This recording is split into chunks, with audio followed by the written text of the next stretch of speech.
In China, I spent only 2 days. I was traveling with my computer. I tried to come online, go to Google, Facebook, YouTube. So I couldn't. Seriously, the government blocked all those websites they believe inappropriate.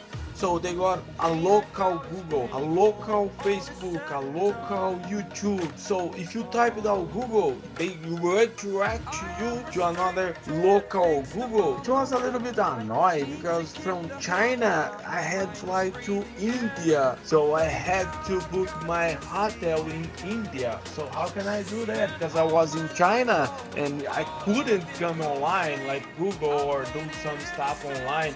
How can I book my hotel? So I had to ask somebody else overseas to book my hotel. It was really hard. Usually the people don't speak English in China. So I remember when I had to leave from the country, I have to draw a paper and show a driver what I have to go. Like I want to get an international airport. So the driver sent me to the wrong airport, like a local airport. So I almost lost my flight. I met somebody else. She told me, hey, you have to get an international airport. This one here only local.